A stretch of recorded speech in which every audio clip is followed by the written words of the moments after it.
Some stories start with a whisper, a sound so faint, you convince yourself it is just the wine, just the house settling, just your imagination. But what happens when that whisper knows your name? When it knows things no one else could possibly know? This is the story of Sarah Mitchell, a woman who thought she was bringing home a piece of history. Instead, she brought home the truth about her own past, a truth that had been buried for 27 years. Before we begin, let me know where you were watching from in the comments below. Are you brave enough to listen to this alone, or do you have someone there with you? And if you love spine-chilling stories based on real human darkness, hit that subscribe button right now, because trust me, you won't miss what is coming next on this channel. The November rain hammered against the windows of the Riverside estate sale in Portland, Oregon, turning the streets into rivers of fallen leaves and reflected streetlights. Sarah Mitchell stood in the crowded living room of the deceased woman's home,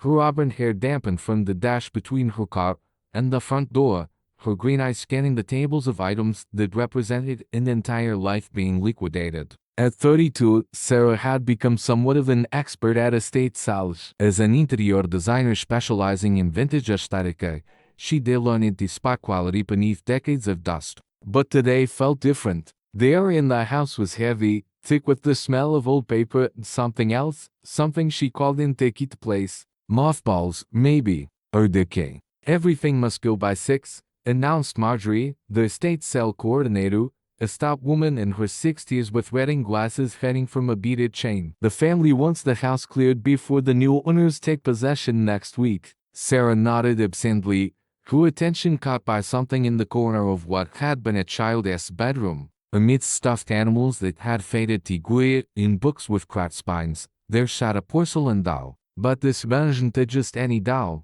She was exquisite, nearly 2 feet tall, with delicate features that suggested craftsmanship from another era. Her dress was Victorian, pale blue silk now alloyed with ash, with intricate lace at the collar and cuffs. Her hair was real human hair, blonde and carefully styled in ringlets, but it was her eyes that held Sarah transfixed. They were glass, hand-painted, a startling shade of blue that seemed to follow Sarah as she approached. You found Constance, Marjorie said, appearing at Sarah's shoulder. The woman's voice had dropped to something almost reverential. The doll has been in the Hendricks family for over a century. Poor Lydia, the woman who passed, she never had children of her own. The doll was passed down from her great-grandmother. Constance, Sarah repeated, reaching out to touch the doll's porcelain sheet. It was cold, impossibly cold despite the warmth of the house. She is beautiful. What is the price? Marjorie consulted her clipboard, then frowned. You know, that is strange. There is no price listed. The family must have forgotten about her. She paused, studying Sarah's face. Tell you what, you seem to appreciate her. How about $50? It was absurdly low for an antique of this quality, but Sarah wasn't about to argue. Something about the doll called Tihoy demanded to be taken home. She paid in cash, tucked Constance carefully into her oversized tote bag, and hurried back out into the rain. The drive back to her apartment in the Pole district should have taken 15 minutes, but an accident on the bridge stretched it to 40. The whole time, Sarah felt aware of the doll in the bag on her passenger seat. Several times, she glanced over, half expecting to see those glass eyes watching her. But Constance remained still, her porcelain face serene. Sarah's apartment was a converted loft, all exposed brick and tall windows that looked out over the city. She'd lived there for 3 years, ever since her divorce from Marcus had been finalized. The space was her sanctuary, filled with carefully curated vintage pieces and modern comforts. She lived alone, preferred it that way. No one to answer to, no one to disappoint. She placed Constance on the fireplace mantel, stepping back to admire how the doll complemented the Victorian mirror she'd found last month. Perfect. The doll's glass eyes caught the light from the windows, seeming almost to leave. Welcome home, Constance, Sarah said, then laughed at herself. Talking to a doll. She was definitely spending too much time alone. That night, Sarah worked late on a client presentation, the glow of her laptop screen the only light in the apartment aside from the ambient city lights filtering through her windows. It was past midnight when she finally closed her computer and stretched it, or next if from our zooming over sketches and fabric samples. That's when she heard it, a whisper, so faint she almost missed it beneath the ambient sounds of the city, the distant traffic, the rain that had started up again. Sarah. She froze, her heart suddenly pounding. The voice had been feminine, childlike, and it had come from somewhere in the apartment. She grabbed her phone, finger hovering over the emergency call button as she slowly stood, scanning the shadows. Nothing. The apartment was empty, the door still locked, the windows secluded. Hello, she called out, feeling foolish. Is someone there? Silence. Just the ring and the distant wail of a siren blocks away. Sarah laughed nervously, running a hand through her hair. Exhaustion? That's all it was. She'd been working too hard, sleeping too little. She made herself a cup of chamomile tea and went to bed, but sleep came fitfully, interrupted by dreams she called into key to remember upon waking. The next morning, Sarah convinced herself she'd imagined the voice. Stress could do strange things to the mind. She'd learned that during the divorce, during those long nights when Marcuse's betrayal played on repeat in her thoughts. But that evening, as she was preparing dinner, it happened again. Sarah, help me. This team, there was no mistaking it. The voice was clear, desperate, and it was coming from the living room, from the direction of the fireplace, from where Constance sat. Sarah sat down her knife with trembling hands and slowly walked toward the mantel. The doll sat exactly as she'd left it, serene and beautiful, its glasses fixed on some distant point. But as Sarah approached it, she could have sworn those eyes shifted, turned to look directly at her. This is insane, Sarah muttered, but her voice shook. She reached for the doll, intending to examine it to prove to herself that there was some rational explanation. Maybe there was a mechanism inside, some old music box or voice recording device. The moment her fingers touched the doll's cold porcelain arm, a jolt ran through her. Not electrical, not painful, but undeniable, and with it came a flash of memory, except it went into her memory. A room, wallpapered in faded roses. A woman crying. A childish voice, scared. Mommy, please don't leave me. Sarah snatched her hand back, gasping. Her heart hammered against her ribs as she stared at the doll. This couldn't be happening. Things like this didn't happen. Not in real life. She grabbed her phone and called the one person she knew would listen without judgment. Her best friend since college, Rebecca Chen, a psychiatric nurse at Oregon Health and Science University. Beck, I need you to tell me I'm not losing my mind, Sarah said the moment Rebecca answered. 20 minutes later, Rebecca was at her door, her black hair pulled back in a practical ponytail, concern evident in her dark eyes. Sarah had explained everything over the phone, and now, standing in the apartment, Rebecca studied the doll with clinical interest. Sarah, I'm not going to lie to you. What you were describing sounds like auditory hallucinations, Rebecca said gently. Have you been under a lot of stress? Sleeping well? I know what this sounds like, Sarah insisted. But Beck, I'm not imagining this. Touch her. Touch the doll. Rebecca raised an eyebrow but complied, reaching out to place her hand on Constance's shoulder. She stood there for a moment and then shook her head. I don't feel anything unusual. She asked just a doll, Sarah. A creepy antique doll. I'll grant you, but just a doll. Sarah's shoulders sagged. Maybe Rebecca was right. Maybe she was just stressed, overworked, projecting her loneliness onto an inanimate object. Look, Rebecca said, her voice kind. Why don't you just get rid of it? If it is making you uncomfortable, there is no reason to keep it. Take it back to the estate sale or donate it. It was sensible advice, logical. But something in Sarah rebelled against the idea. Despite everything, despite the fear and confusion, she felt oddly protective of Constance, responsible for her. You'll think about it, Sarah said, but they both knew she wouldn't. After Rebecca left, Sarah poured herself a glass of wine and sat on her couch, staring at the doll. The rain had intensified, rattling against the windows like fingernails tapping for entrance. If you were really trying to communicate with me, Sarah said, feeling ridiculous but somehow compelled to speak, then you need to do better than whispers. I need to understand what you want. For a long moment, Nothing happened. Then, slowly, deliberately, one of the doll's glass eyes blinked. Sarah's wine glass slipped from her fingers, red liquid spreading across her hardwood floor like blood. She couldn't breathe, couldn't move, could only stare as the doll's porcelain lips moved.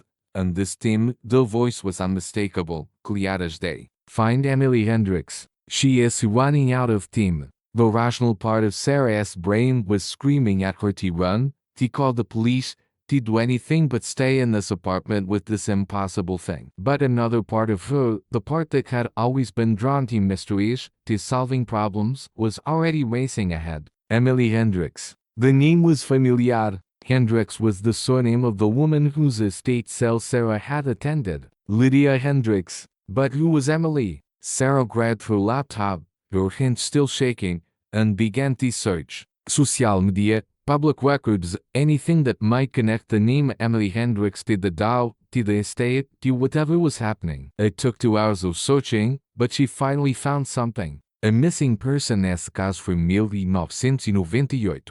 Emily Hendricks, age 7, disappeared from her home in southeast Portland on a rainy November night. Her mother, Lydia Hendricks, had reported her missing. The case had gone cold within 6 months. Sarah's blood ran cold as she read the details. Emily had last been seen in her bedroom, surrounded by her toys, including, according to one article, an antique porcelain doll that had been in the family for generations. Constance. The doll that now sat on Sarah's mantel had been in Emily Hendricks' room the night she disappeared. And Lydia Hendricks, the woman whose estate Sarah had attended, had been Emily's mother. A mother who had lived in that house for 27 years after her daughter's disappearance, dying just 3 weeks ago. Oh my God, Sarah whispered, looking at Constance with new eyes. You were Emily Essie. You were there. The doll's expression seemed to shift, though Sarah knew that was impossible.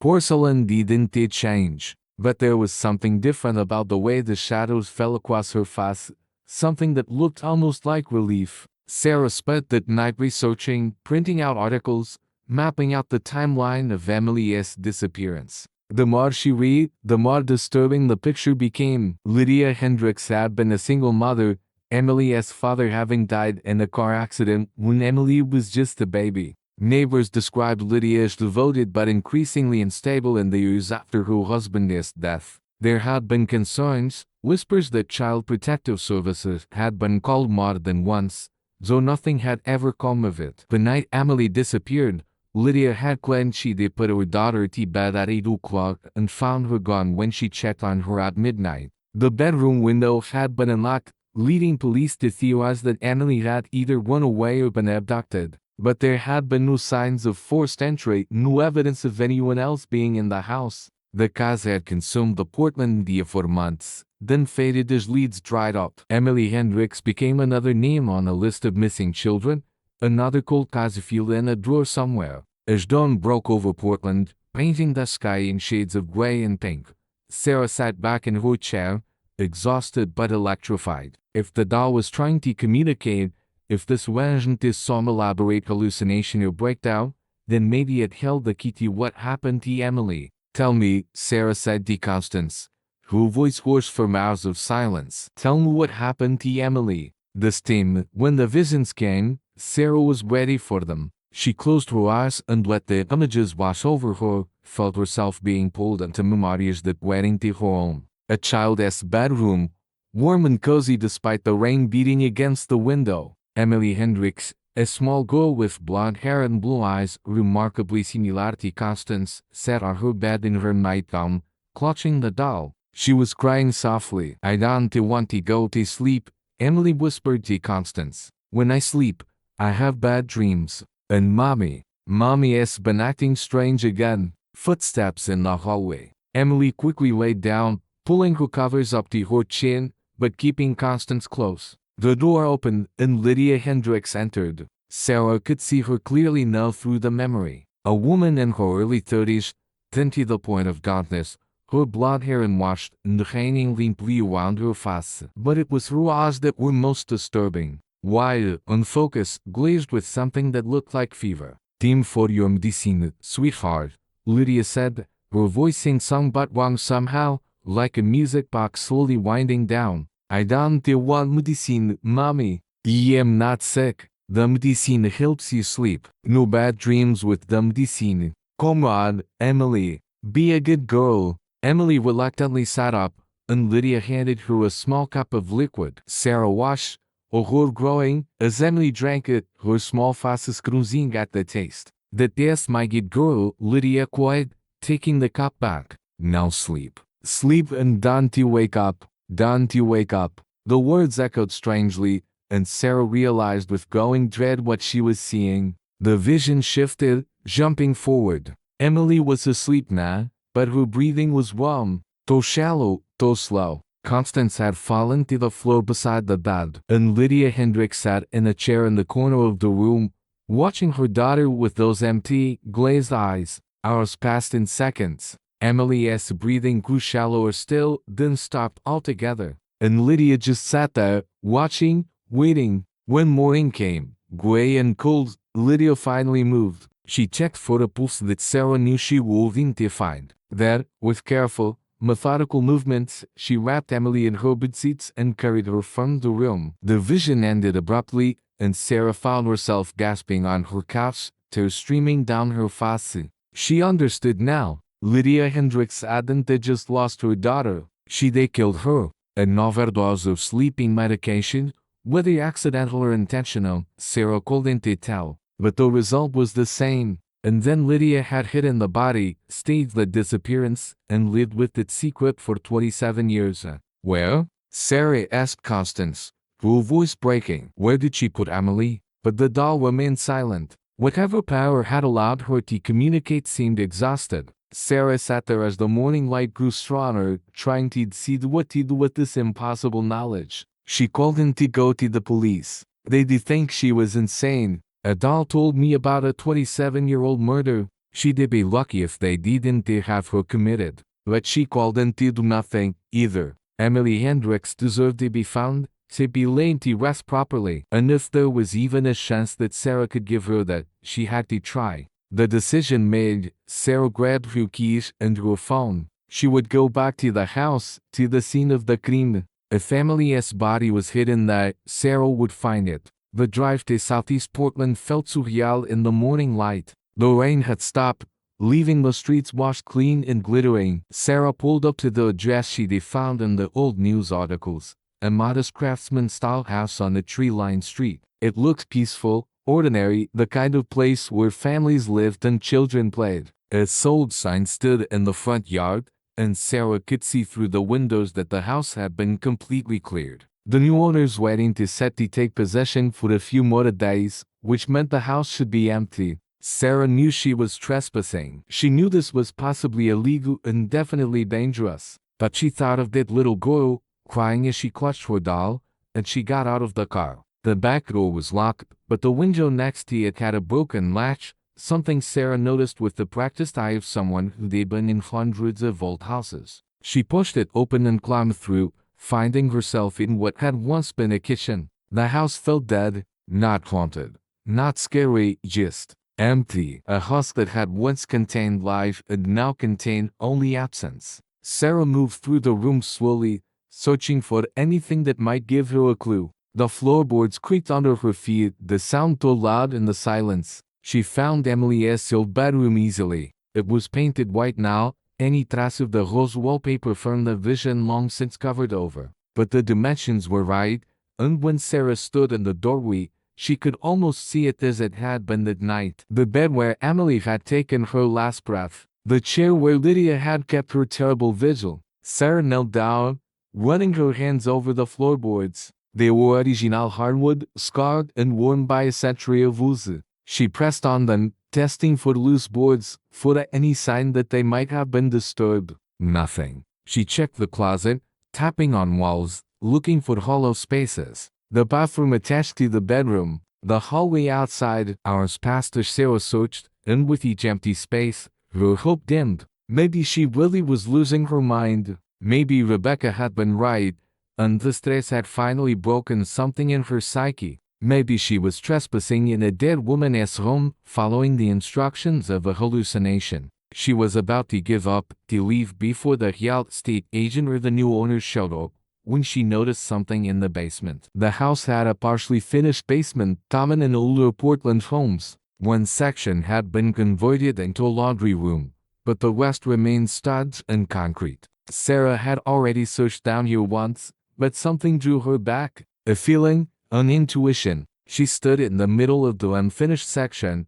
slowly turning in a circle. The concrete floor was old, stained, and cracked in places. But in one corner, near where an old furnace sat silent and rusted, there was something odd about the floor. A section maybe 4 feet by 3 feet where the concrete looked different. Newer, perhaps, though still decades old. Sarah's hands were shaking as she pulled out her phone and turned on the flashlight, examining the section more closely. Yes, definitely different. This concrete had been poured separately from the rest of the floor, probably long after the house was built. She didn't have tools to break through concrete, but she didn't need to break it. She needed to call someone who could do this legally, with authority. She needed evidence that would convince the police that this wasn't just the rambling of a disturbed woman. Sarah took photos of the concrete, dozens of them, from every angle. She measured the section using a tape measure app on her phone. She documented everything she could,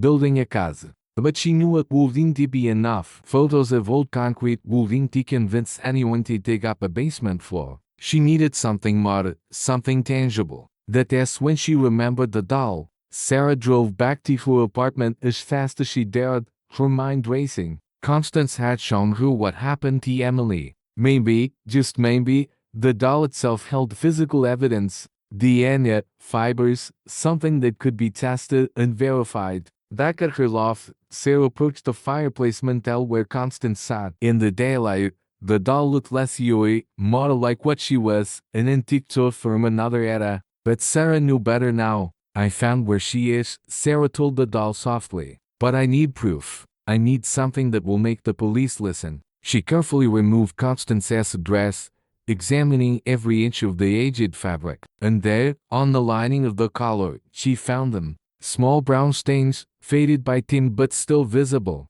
Stains that could be blood. Sarah's hands shook as she photographed them. This could be it. This could be the evidence she needed. She spent the rest of the day preparing her case. She compiled the old news articles about Emily's disappearance, the photos of the concrete, and close-ups of the stains on Constance's dress. She wrote out everything she'd experienced, trying to make it sound as rational and credible as possible. She left out the visions, the whispers, anything that would make her sound unstable. Instead, she focused on the concrete facts, the doll's provenance, the suspicious concrete in the basement, the potential blood evidence. Finally, as evening fell, she called the Portland Police Bureau's non-emergency line and asked to speak to someone about a cold case. Detective Marcos Reeves agreed to meet with Sarah the next morning at a coffee shop downtown. He was in his 50s, gray-haired and skeptical, but he listened as Sarah laid out her case. She could see the doubt in his eyes when she showed him the photos,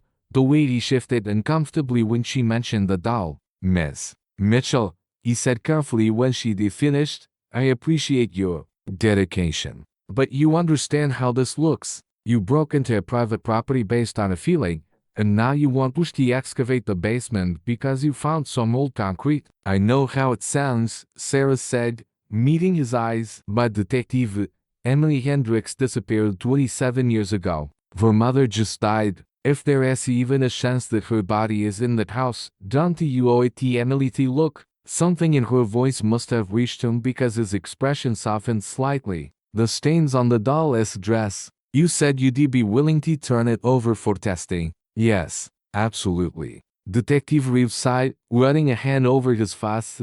Okay, you'll look into it. I'm not promising anything, Miss Mitchell, but you'll look into it. 4 days later, Sarah got the call. The stains on Constance's dress had tested positive for blood, type A positive. The same blood type as Emily Hendricks. It wasn't a definitive proof, but it was enough. Combined with the suspicious concrete and Sarah's testimony, it was enough for a warrant. Sarah stood across the street from the Hendricks house as a team of investigators and forensic experts descended on the property. The new owners had been delayed from moving in, much to their dismay, as the police executed their search. It took them 6 hours. 6 hours of careful work in the basement, breaking through the concrete section that Sarah had identified. And then, finally, Detective Reeves emerged from the house and walked across the street to where Sarah waited. His face told her everything she needed to know before he spoke. "We found her," he said quietly. "Emily Hendricks. You were right." Sarah felt her legs go weak, and she had to lean against her car for support. Relief, grief, and a dozen other emotions washed over her. "She is really there, wrapped in petite, just like you described in your statement," Detective Reeves said, giving her a sharp look. "Miss Mitchell, I am going to need you to come down to the station and make a full statement. And I mean full. I need to know exactly how you knew where to look." Sarah had prepared for this moment, had rehearsed what she would say. But now, facing that detective as a penetrating gaze, she found herself telling the truth. Not all of it, not the visions or the whispers, but the important parts. "The doll was in Emily's room the night she disappeared," Sarah said. "It was mentioned in the original Casafilas. I thought if something happened to Emily in that house, the doll might have been there,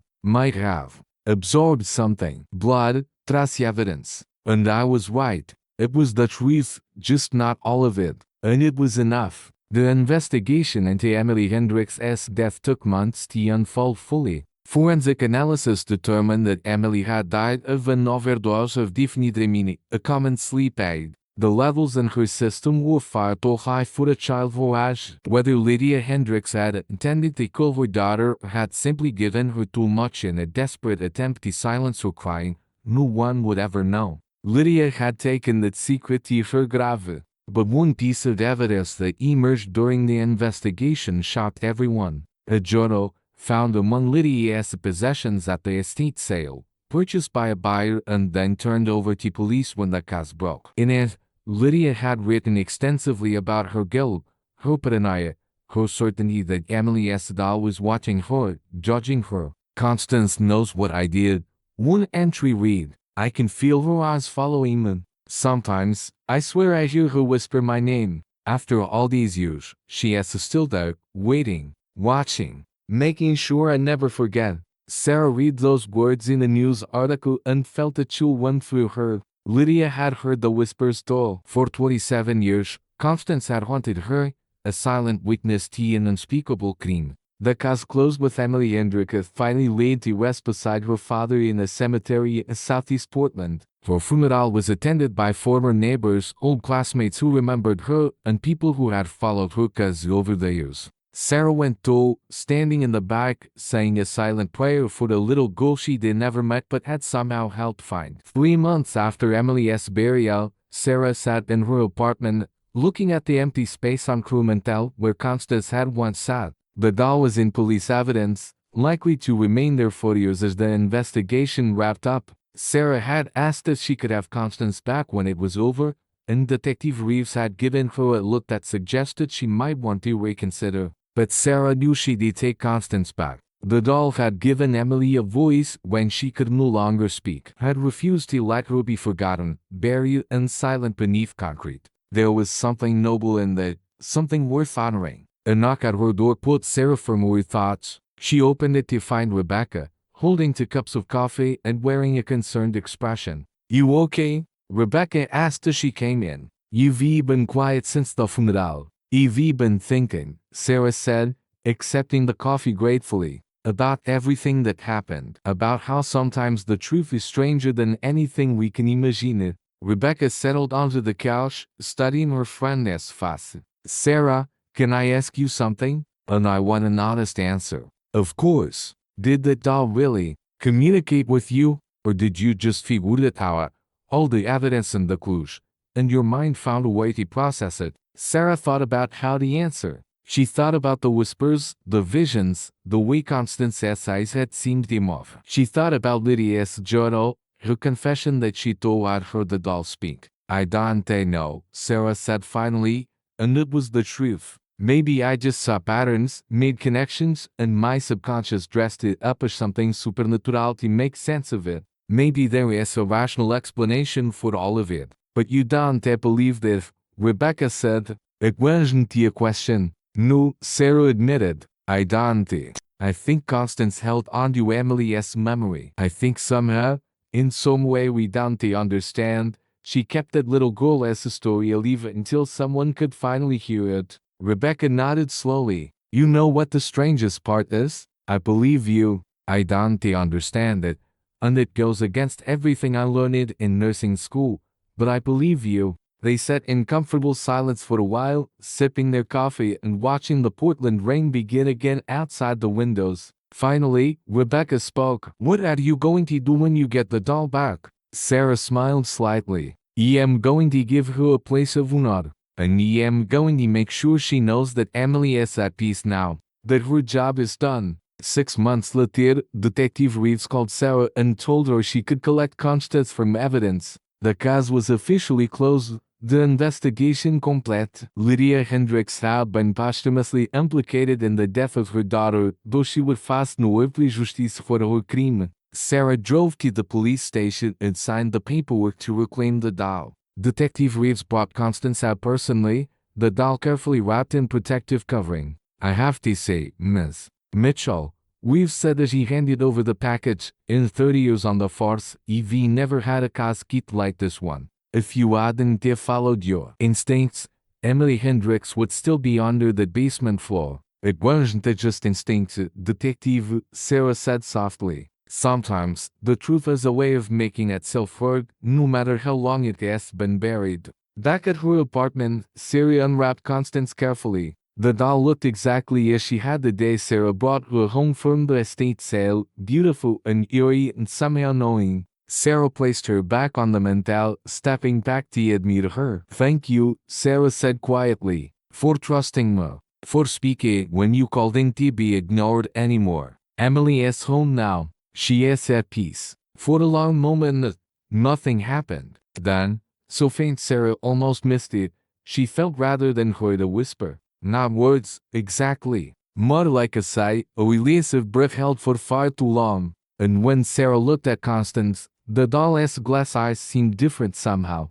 Not watching anymore. Not waiting. Just at rest. Sarah never heard the whispers again. The doll sat on her mantel, a beautiful antique that occasionally drew compliments from visitors who knew nothing of her history. Sarah never told the story, never explained what Constance had done. That was between her, the doll, and Emily Hendricks, wherever she was now. But sometimes, on rainy November nights when the sound of water against the windows reminded Sarah of that first night she brought Constance home, she would pour herself a glass of wine and sit looking at the doll. And she would think about mysteries, about truth, about the strange ways that justice sometimes finds a path even through the deepest darkness. The case of Emily Hendricks had taught Sarah something important, that some secrets refuse to stay buried. That truth is weight, substance, a persistence that outlasts even death, and that sometimes, when we are brave enough to listen to the whispers we can't explain, we find answers to questions we didn't even know to ask.